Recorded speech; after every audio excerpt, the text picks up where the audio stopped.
Hi guys, good morning. For today's vlog guys, andito na naman ulit tayo sa ating stockyard at tomorrow po November 5, meron tayong release na Montero Sport GLS Automatic Diamond White. Tara guys, papakita ko sa inyo yung release natin. Napakaganda ng pasok ng November natin.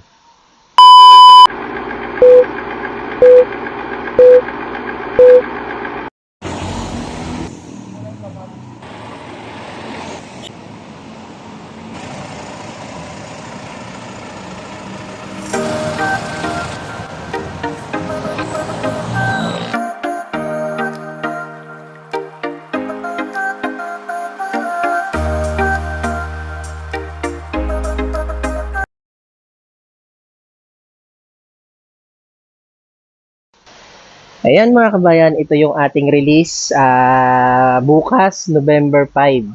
At ito nasa car wash na yung ating unit. Ayan, diamond white pala ito na Montero Sport GLS Automatic. Ayan. At para tomorrow guys, para pag release natin tomorrow, okay na, malinis na yung unit natin. Ayan.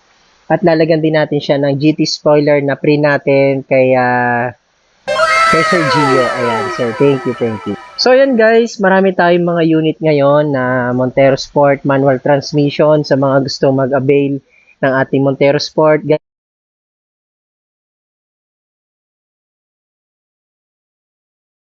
Abad Santos, Manila branch. Ayan. Ito yung ating manual na transmission. Ang color niya ay blade silver. Dito naman sa katabi niya, ito yung ating Montero Sport GLS Automatic naman. Same lang sila ng color, is blade silver. Ayan, mga kabayan, napakaganda ng ating Montero Sport manual transmission and Montero Sport GLS Automatic. So mga kabayan, ayan, meron pa tayong mga Montero din dito. Ayan, manual pa rin siya, and then ito manual. Diamond white naman yung color niya. So ayan mga kabayan, napakaganda po ng promo natin ngayong this month, November.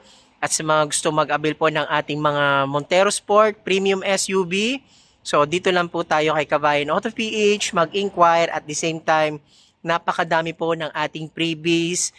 Pwede po nating i-upgrade yung unit nyo once na na-release po natin siya dito sa dealer namin. So ayan mga kabayan, at syempre huwag nyo kalimutan mag-subscribe sa ating YouTube channel, Kabayan Auto PH. And tomorrow po yung release natin kay Sir Gio, all the way from Quezon City lang sila. At new 2025 Mitsubishi Montero Sport GLS Automatic. Again, maraming salamat sa inyo guys, and don't forget to subscribe sa ating YouTube channel. Bye bye, God bless.